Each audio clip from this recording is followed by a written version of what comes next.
E aí, pessoal, está no ar mais um LabPod. Dessa vez eu estou recebendo um grande amigo.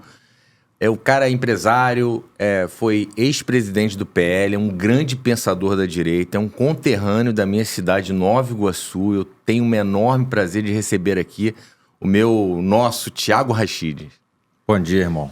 Seja bem-vindo. E obrigado aí pelo convite. Seja bem-vindo ao LabPod. Você sabe que aqui a nossa conversa é curta, mas é sempre muito boa, porque os convidados são muito bons, como você, um cara que eu respeito muito, né?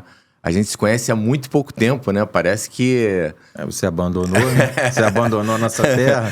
Mas é engraçado, né? Que a gente se conheceu, na verdade, no ano passado, né? Mas eu sempre ouvi falar de você e para mim é um enorme prazer, assim... Prazer meu. Mesmo que à distância, conviver com você, né, Thiago? Especialmente porque você é um cara de posições firmes, né? Um cara muito sério, né? Um cara que a política, não só a política fluminense, mas a política nacional precisava, né? E aí é por isso que eu quero já abrir com você, né? Lembrando que você foi candidato a vice-prefeito em Nova Iguaçu em 2020.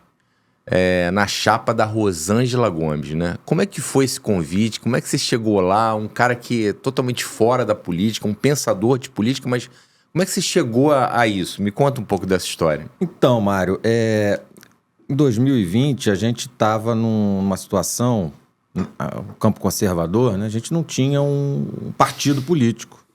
O presidente Bolsonaro rompeu com o Luciano Bivar, saiu do PSL, final de 2019. E estávamos tentando construir a Aliança pelo Brasil, né?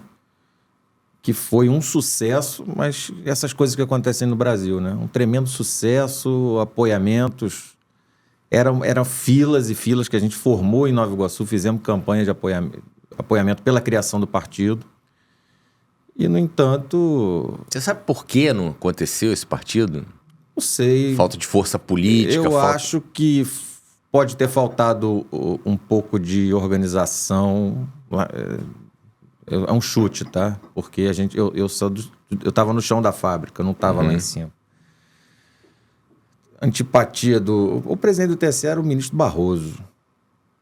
Vou dizer que o ministro Barroso fez alguma coisa, mas talvez também não fosse simpático a ideia, né? Acho que o presidente Bolsonaro tinha tanto abacaxi para descascar que também não se dedicou. Muita coisa, né, na frente. Ele era presidente, na época, Sim. Na pandemia ainda por cima, né? Então, a coisa... O que aconteceu? Em 2020, a gente não tinha partido para disputar. O presidente Bolsonaro também estava naquela situação de não poder botar muito bloco na rua para não desagradar os aliados, já que ele estava no meio da pandemia e só apanhando, né? Mas houve aqui no Rio a tentativa de uma união entre os republicanos, que então era o partido do senador Flávio Bolsonaro, o partido do vereador Carlos Bolsonaro, e esse aliança, que seriam as pessoas ligadas ao grupo do presidente Bolsonaro ou a deputados. Galera nova, né? E, de fato, isso foi se construindo.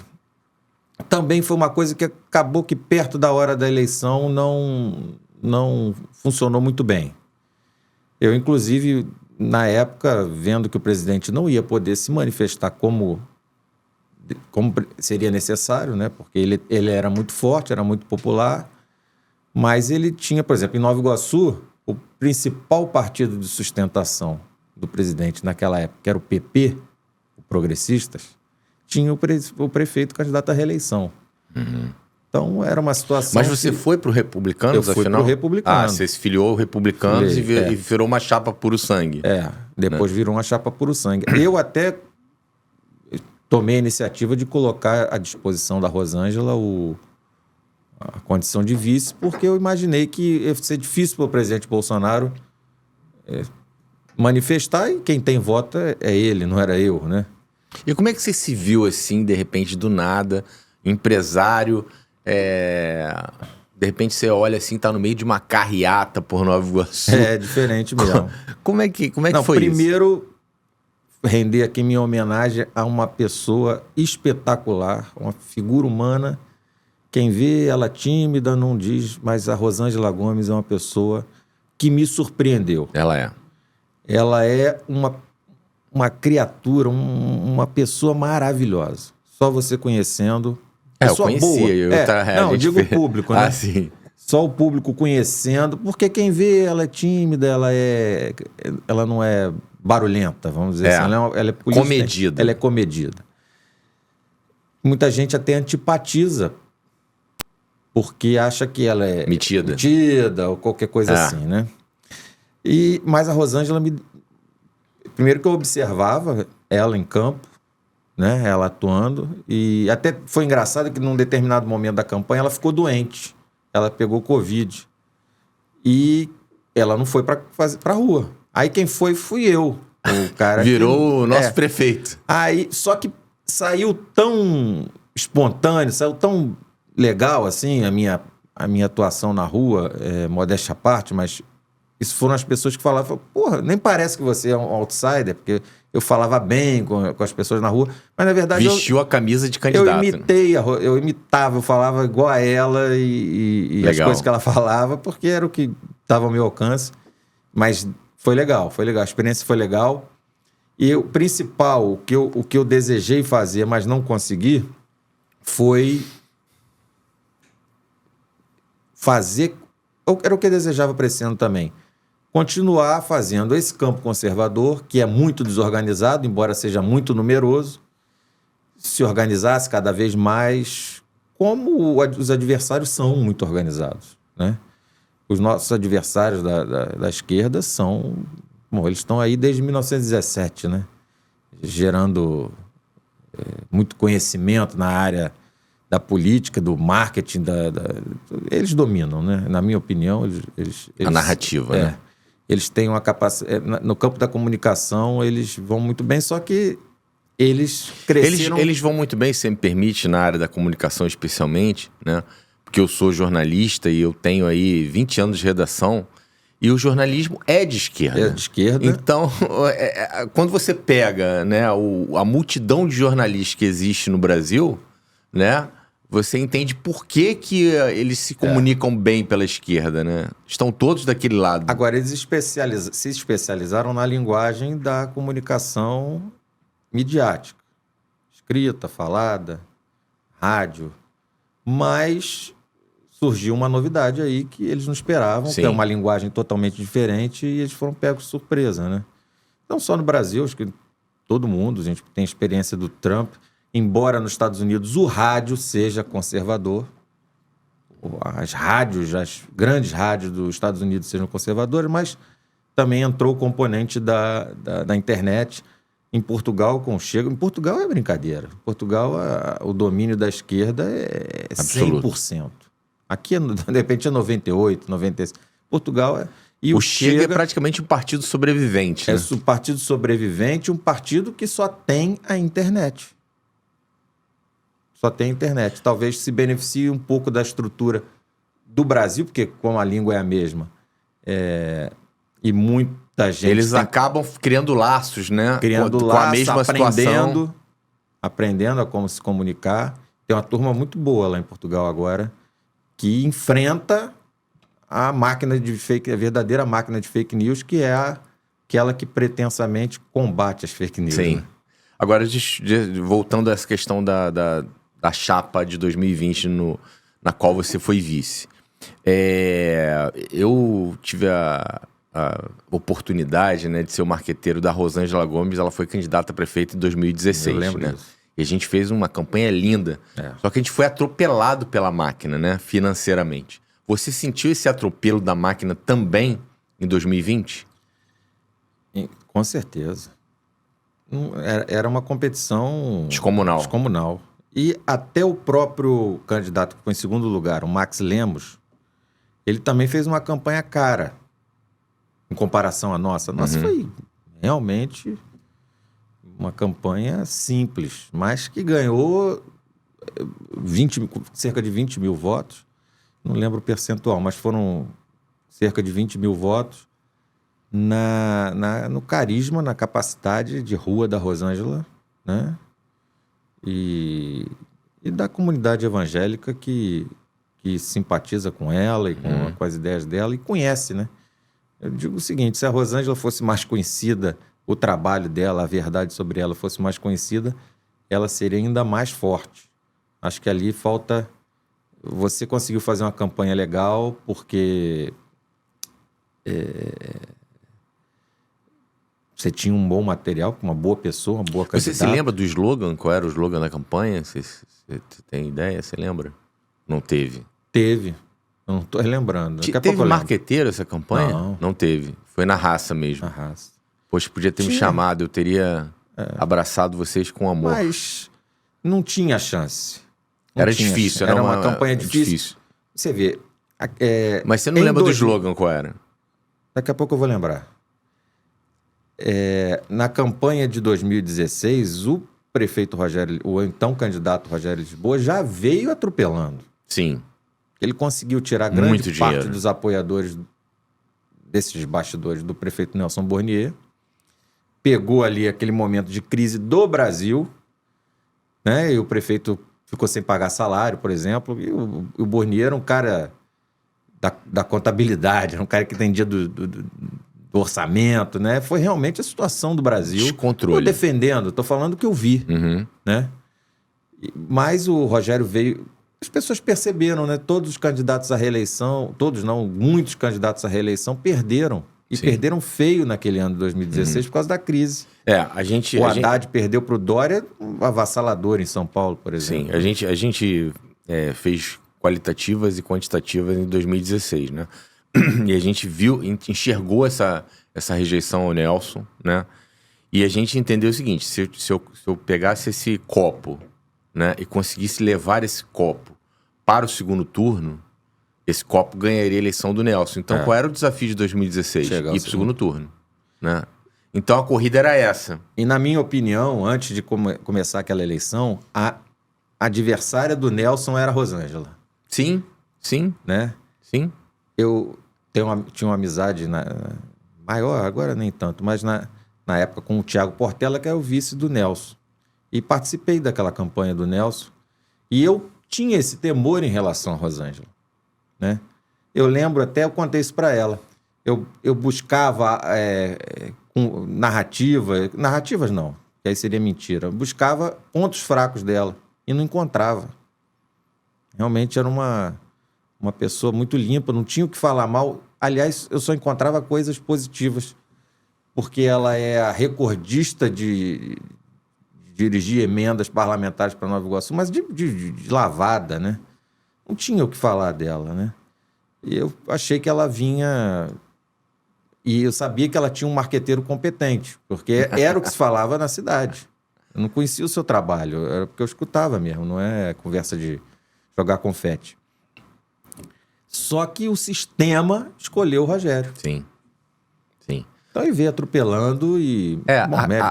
Naquela época, Thiago, a qualitativa mostrava claramente que ela tinha todas as condições de ir para o segundo turno, né? Mas quando a gente viu a estratégia de rua, quando a gente olhou para a rua, a gente viu que era muita diferença de estrutura, né? O Rogério botou muitos carros de som na rua, foi uma coisa assim... muito grande mesmo. Foi grande. Maior do que o do próprio Nelson. Bem maior. O Nelson faltou dinheiro para a campanha também, na reta final. Chega em 2020, você tem essa mesma capacidade financeira de campanha somada à máquina, né? E uma pandemia que o Rogério jogou conforme a narrativa do consórcio. As pessoas não podiam ir para a rua, né? As pessoas não podiam ir para a rua, ninguém podia trabalhar, não podia ir para a escola. Nova Iguaçu ficou 1 ano sem escola, sem as crianças irem para a escola.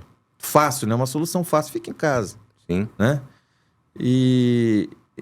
Só que ele ganhou de lavada. O Max Lemos, que veio com uma estrutura razoável, não deu nem para conversa. Mas foi legal, foi importante, poderia ter sido melhor. E aí, aquilo ali não te motivou a entrar definitivamente na política, ser candidato a vereador, iniciar uma carreira política?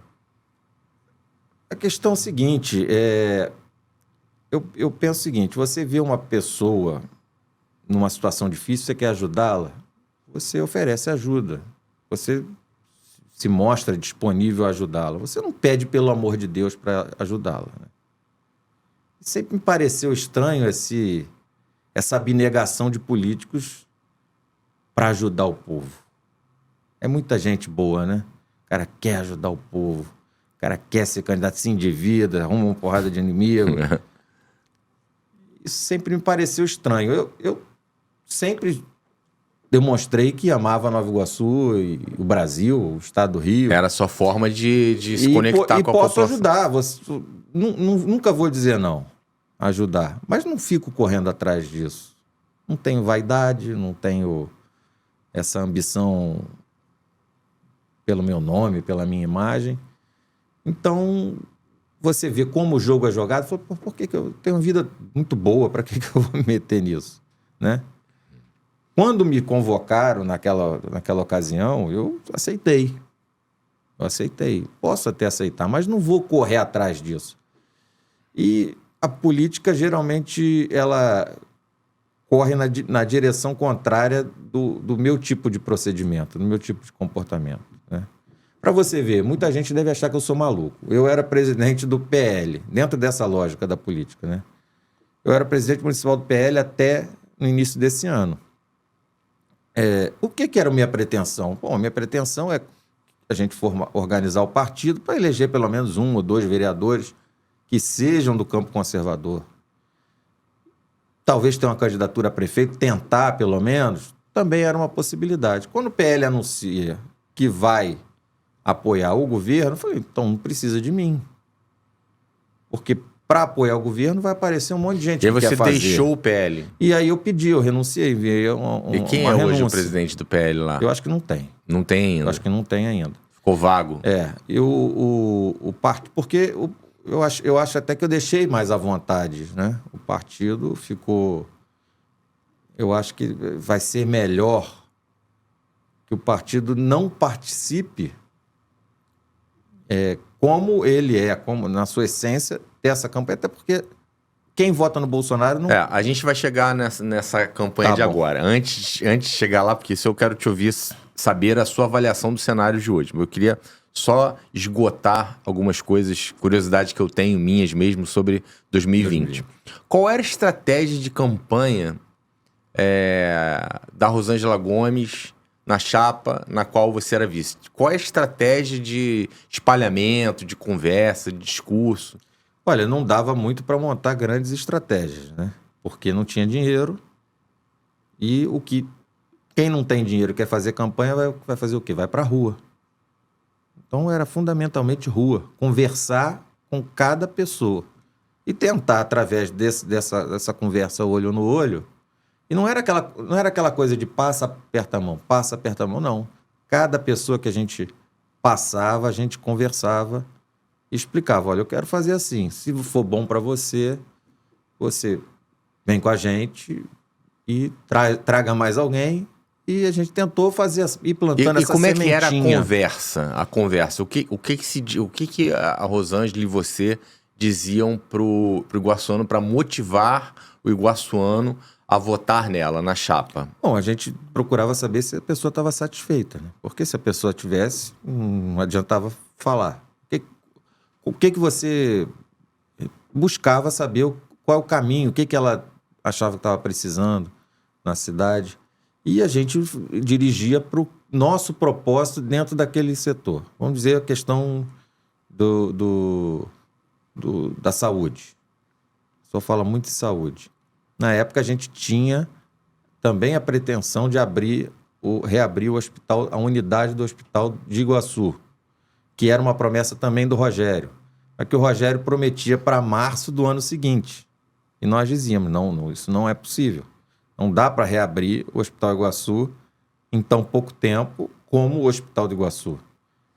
E a minha afirmação, a nossa afirmação se confirmou com o fato, como aconteceu. Foi inaugurado apenas mês passado e não é um hospital. Você nasceu no Hospital de Iguaçu, Nasci. não? Quarto 209. Eu também. E não foi reaberto como hospital. Foi uma parte da maternidade Mariana Bulhões. Que foi para lá. Que foi reaberta pelo Nelson, tinha sido fechada pelo Lindbergh, que também fechou o Hospital Iguaçu. Não foi ele que fechou, ele não trabalhou para evitar o fechamento. Só para entender, o Hospital Iguaçu foi um hospital, para as pessoas que não conhecem, o Hospital Iguaçu foi um hospital muito tradicional na cidade. Icônico. Para a Baixada Fluminense. Todo mundo nascia lá, né? E agora ele volta a ser uma maternidade, é isso? Ele era um hospital e uma maternidade no nosso tempo. Agora é só a maternidade. Porque como ele se chama Hospital Iguaçu, o edifício é conhecido como Hospital Iguaçu, ficou fácil para parecer que era uma coisa e não era. Abriu-se mais um hospital, reabriu mais um hospital em Nova Iguaçu. Não. O edifício foi reformado e lá está abrigando uma parte de uma unidade que já existia na posse. Certo. Na maternidade Mariana Bulhões da posse. Não existe nada novo em termos hospitalares ali. Entendi. Né? E funciona numa área nobre da cidade. Né? Na rua que eu vivi a minha vida toda, na rua Alfredo Soares ali, né? É Getúlio Vargas e Alfredo Soares. Agora, chegando agora, você está falando da administração do prefeito Rogério Lisboa, que deixará o governo esse ano, né? Não sei quais são os projetos dele para o futuro, para a carreira política dele, mas eu queria que você me ajudasse a avaliar o cenário hoje, né? Nós tínhamos vários candidatos na mesa, né? A gente tinha o Juninho do Pneu, a gente tinha o Filipinho Raves, né? A gente tinha quem mais? Que saiu da disputa. Tinha o Mário Marques. tinha uma turma, né? E eu saí por outros motivos, né? Mas, de repente, a conjuntura tirou vários deles, né? E Nova Iguaçu hoje tem um número pequeno de candidatos postulantes à Prefeitura de Nova Iguaçu. Como é que você avalia o cenário? Afinal, assim, só lembrando, Rogério Lisboa se elegeu em 2016, se reelegeu com facilidade em 2020, né? A gente pode ter críticas à administração dele, mas ele fez uma coisa. Ele criou uma certa estabilidade para a cidade, né? Do ponto de vista de pagamentos funcionários, do ponto de vista da cidade ter paz, sem muitos movimentos abruptos, né? Sem muita polêmica, sem escândalos. Então, ele passou esses 8 anos assim, serenamente. A imagem e semelhança dele próprio, que é um sujeito discreto, um sujeito... Isso, exato. Morou na minha rua, assim, muito tempo, né? Era meu vizinho. Nunca foi meu amigo, mas eu sempre olhava, ele é um pouco mais velho, né? E agora a gente chega a um ponto que Rogério deixa a prefeitura, né? E vai lançar... e havia uma dúvida sobre quem ele ia lançar, né? Poderia ser o Juninho do Pneu, poderia ser o Filipinho Raves, poderia ser poderia ser até o doutor Luizinho e o Dudu Reina, presidente da Câmara. E agora está confirmado que ele vai ser o Dudu Reina, tendo como vice a irmã do Luizinho, que é a doutora Roberta, né? Como é que você avalia esse cenário hoje, né? Como é que você enxerga os caminhos aí dessa eleição? Fazer um resumo rápido, histórico, para que as pessoas entendam a política de Nova Iguaçu. Desde que o município tornou-se algo relevante no Brasil, porque até 1988 não tinha orçamento praticamente, não tinha autonomia, não era um ente federado. Nova Iguaçu formou 2 lideranças. Nova Iguaçu teve 2 grandes lideranças que foram Nelson Bornier, que faleceu, e Lindbergh Farias, que não é da cidade, mas é uma figura de um vulto político. Uma pessoa muito conhecida, vamos dizer assim. Uma pessoa que você, em qualquer canto da cidade, se você apontar a foto, o cidadão vai dizer, eu sei quem é. Tanto ele como Nelson Bornier. Só que essas duas lideranças não criaram um movimento onde, dentro desses movimentos, surgissem... Sucessores. O sucessor do Nelson Bornier, em determinado momento, por exemplo, foi o cara mais veterano da política iguaçuana, que você deve ter conhecido muito bem, um camarada chamado Mário Marques. Foi o sucessor do Nelson Bornier, lá, né? Ele não... Eu até desconfio que ele meio que podava quando alguém, Sim. né? Ele era um pouco... Como seu pai tinha um temperamento mais... Tava na final da carreira, já era um político consagrado, vários mandatos de vereadores, era uma pessoa mais tranquila de lidar, né? Mas uma pessoa com o novo, ele realmente era um pouco... A única pessoa que ele não conseguiu segurar foi o atual deputado Dr. Luizinho, que surgiu no finalzinho Na verdade, da foi carreira. o próprio Nelson Burnier que levantou o Luizinho, né? Mas ele talvez achando que dessa vez ele teria o controle, né? Sim. Verdade. Mas o Luizinho cresceu demais, né? Você acha que o Dr. Luizinho hoje é a maior liderança da Baixada Fluminense? Se não é, vai ser. Se não é, vai ser quando o Rogério deixar o... O Rogério não vai... Não é que o Rogério vai desaparecer, mas o Luizinho é muito mais dinâmico, é muito mais... Você conhece a personalidade dos dois, você vê que... Né? Embora o Rogério seja muito habilidoso, né? E como é que você vê esses atores nesse cenário, né? Então, o que aconteceu a gente tem é o seguinte... só me elenca os... Como não se formou grande liderança na cidade, então a gente tem o Luizinho, né, que é a maior liderança, e o Rogério, as duas maiores lideranças, que ainda por cima se uniram. Então, quem vai disputar? Ainda mais numa cidade que tem uma espécie de apartheid, vamos dizer assim. Tem um centro que manda, que se organiza, que é organizado, que tem capacidade de organização, e tem 90% da cidade, que são mais comunidades, que tem aquelas lideranças que se satisfazem com um cargo comissionado. Não são todos, lógico, não estou generalizando, estou falando do fenômeno de uma maneira geral. Então não surge ninguém, nem nos bairros, né? Até surge, mas são ligados a esses manda-chuvas, vamos dizer assim, são esses que hoje são os líderes. Você vê o Filipinho Raves, é um sujeito que me parece que tem muito potencial. Na rua, ele é muito habilidoso, mas ele ainda está sob o guarda-chuva, vamos dizer assim, dessas duas lideranças. Ele não conseguiu botar a cabeça para fora e falar, não, vamos embora. Ficou claro isso nessa composição que ele fez. Porque eu acho que ele tinha grande chance de vencer a eleição se ele fosse candidato a prefeito. Filipinho Raves, eu acho que na rua... Agora, depende se ele ia conseguir recursos para a campanha, apoios políticos, porque a construção do Rogério e do Luizinho foi muito bem feita. Tão bem feita que o caso do PL, por exemplo, eles levaram o PL para o lado deles sem levar o PL, eles levaram só a estrutura, tempo de TV, embora os eleitores e as pessoas que militam não estejam. E os outros atores envolvidos, Thiago? Tem aí o doutor Henrique Paz, né, PSD. Você tem o Tuninho da Padaria, do PT. Do PT, né?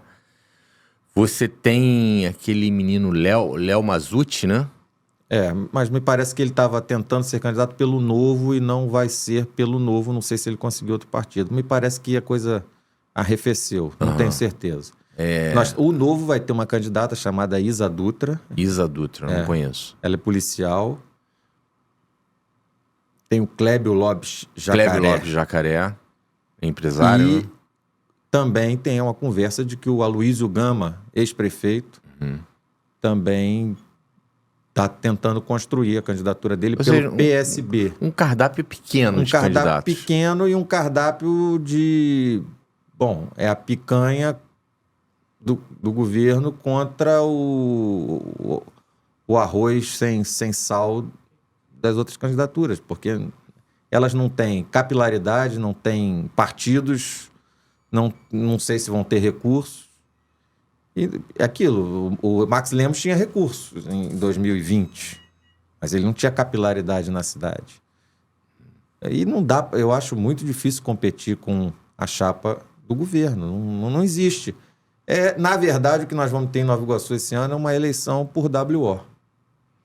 né? É assim que você avalia. Você acha assim que que eu vai ser uma avalio. eleição por WO? A não ser que... Com todo respeito às outras candidaturas, mas não é pelas pessoas que vão É a disputar. estrutura, né? A estrutura é Aliança muito partidária, desigual. muito dinheiro. São muitos partidos.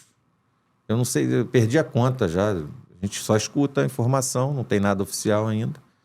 Mas é o Davi contra Golias, só que sem ser uma história bíblica. E você, Thiago, um representante da direita, né? Um artífice da direita, como você pretende se posicionar nessa disputa? Eu não tenho posição nessa disputa e acho que eu nem preciso me posicionar porque a minha posição é indiferente. A eleição, para mim, está mais ou menos resolvida.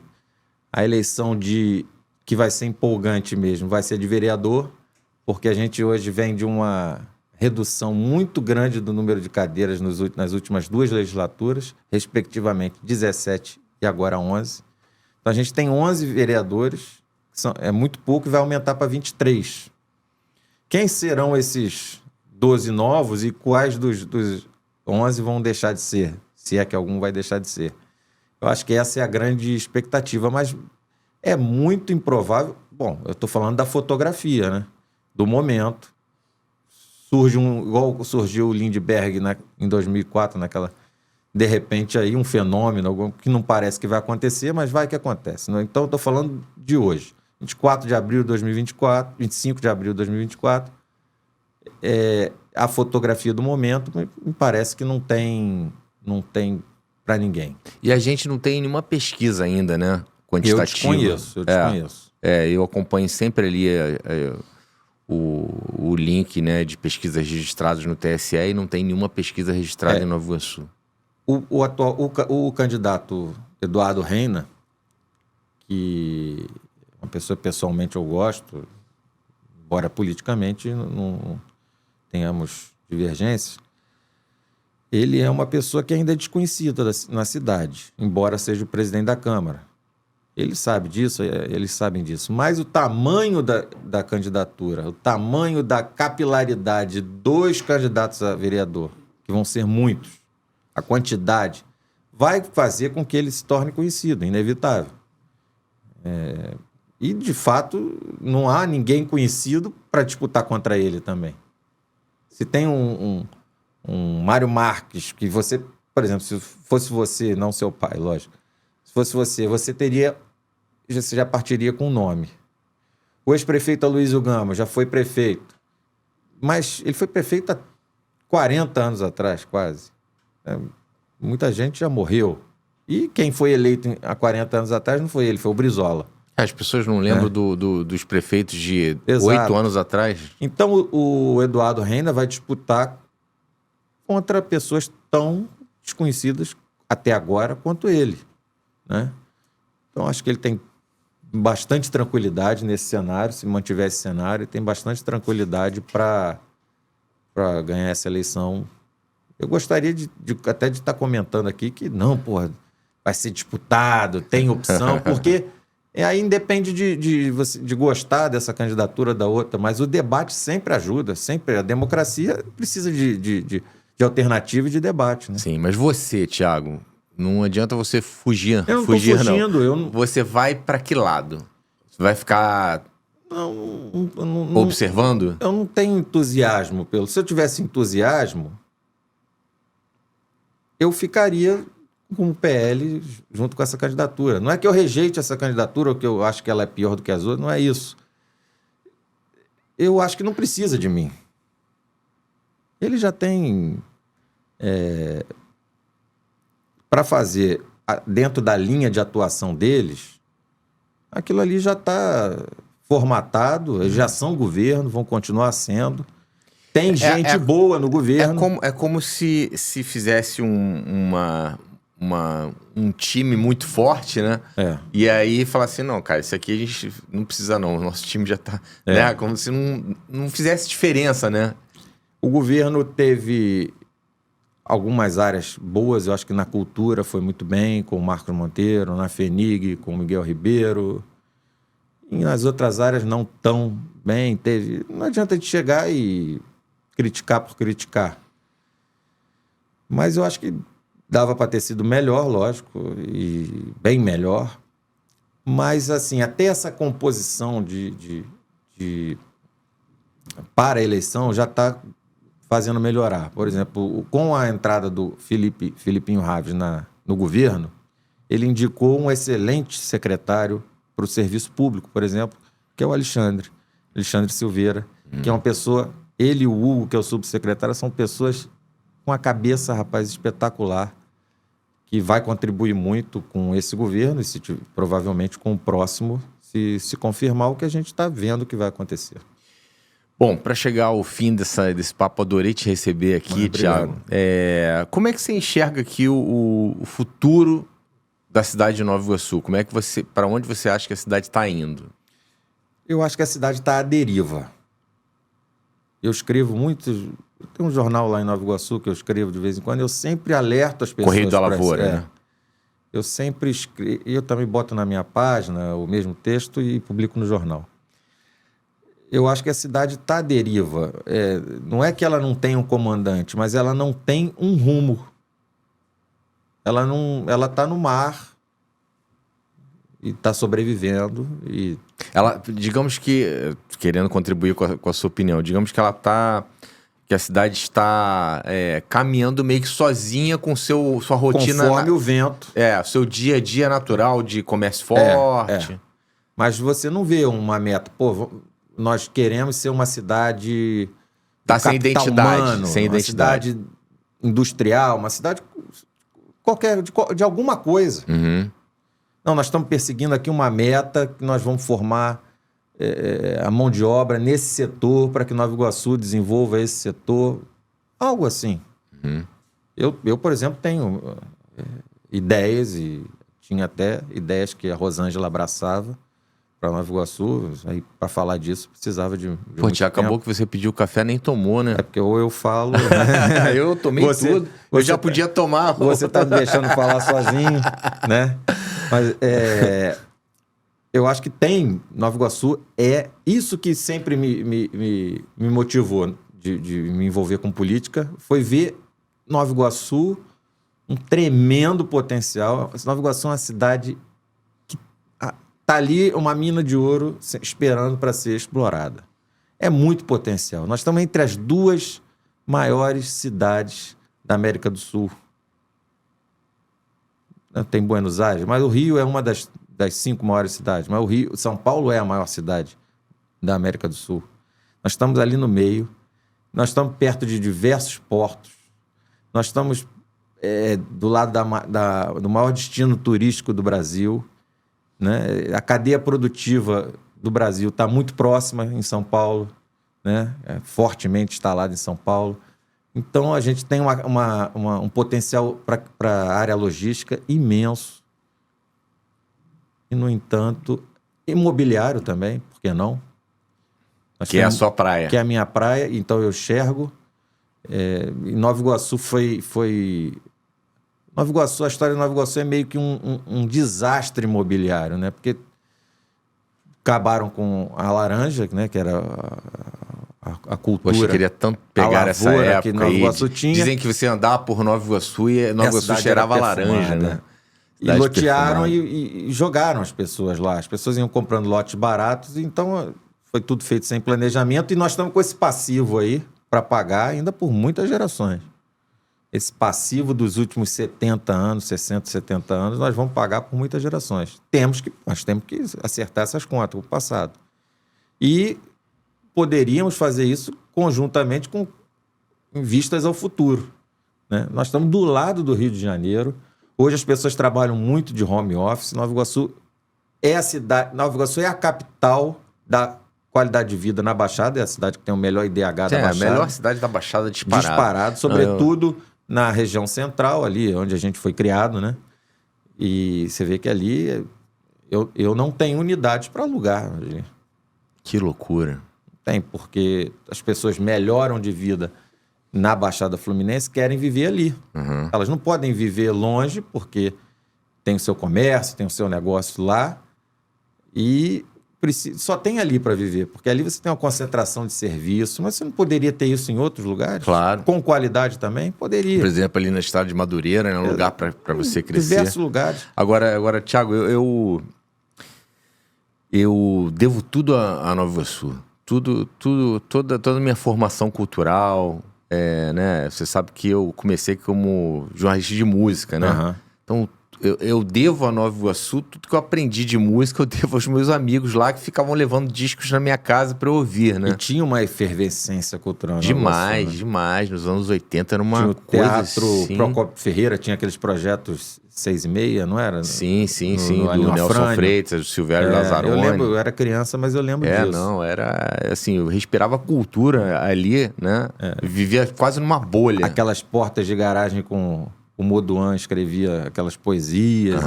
Você tinha uma atmosfera, né, que se perdeu, né? Muitas pessoas faleceram, mas ainda tem. Sim. A gente ainda é a locomotiva da Baixada, a locomotiva da região metropolitana, da região mais populosa, da parte mais populosa da região metropolitana. E, cara, se você é investidor, tudo bem, é difícil lidar. Esse é o grande problema. Se você é investidor, tenta pelo menos dialogar com a prefeitura. É muito difícil investir em Nova Iguaçu, é difícil. O poder público não colabora. Eu sei, porque muita coisa eu tento e desisto. Porque é mais fácil você botar o dinheiro em outra coisa. É mais fácil você falar para o seu cliente, colocar... Porque é muito difícil. Mas talvez dialogando, talvez um novo governo, talvez o Eduardo se for realmente se consolidar esse cenário, não estou dizendo que ele já ganhou, mas ele é uma pessoa de diálogo, talvez melhore. Então, se você é investidor, Nova Iguaçu é um lugar que você pode ter muitos bons resultados e crescer junto com a cidade.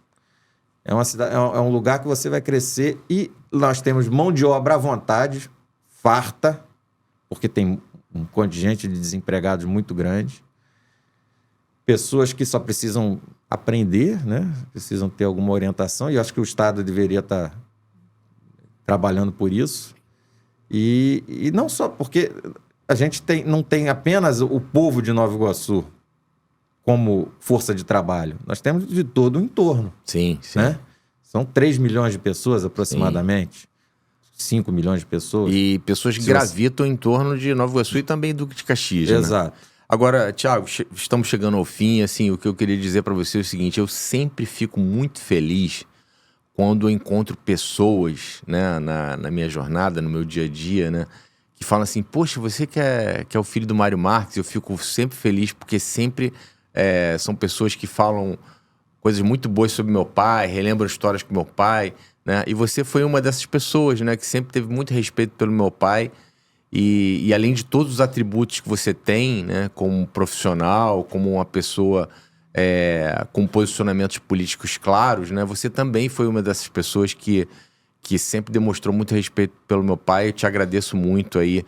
Na verdade, tem que agradecer a ele por ter sido uma liderança, um homem público que tinha conteúdo. Ele era uma pessoa que, quando ele e outros estavam na Câmara Municipal, existia a Câmara Municipal.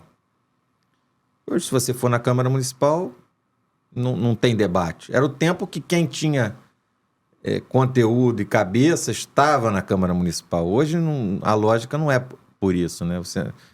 O povo não elege as pessoas pelas suas ideias e nem mesmo as classes, os sindicatos, os patronais, os empresários, eles não elegem representantes para debater e para defender os seus interesses de uma maneira institucional e republicana, lógico, né? A coisa é um pouco dirigida pelo casuísmo e não pelos valores, pelas ideias, né? E seu pai eu acho que foi o último, né? Meu pai era direita de verdade, tá? Meu pai veio da Arena, né? Arena depois do PDS. Meu pai era Maluf. Meu pai era direita de verdade. Meu pai me alertou 2002, falei, meu filho, não vota no Lula, que vai dar problema. E eu fui lá e, putz, votei no Lula. Mas, Thiago, foi um grande prazer te receber aqui. O prazer foi todo meu. Muito bom mesmo, Uma muito honra. boa. Foi uma grande conversa. Se a gente pudesse se estender aí por muitas horas. E né? fica a sugestão também para quem gosta de podcast, gosta de conversar, Falem de Nova Iguaçu. A gente Sim. precisa falar sobre Nova Iguaçu, falar sobre o potencial de Nova Iguaçu, que a gente tem tudo para ser, depois da capital, a grande cidade do estado do Rio. É isso aí, Thiago. Muito obrigado. Bom, chega ao fim mais um LabPod, mais um episódio bacana de marketing político, né? LabPod é o podcast da agência LabPop. Até a próxima. Muito obrigado.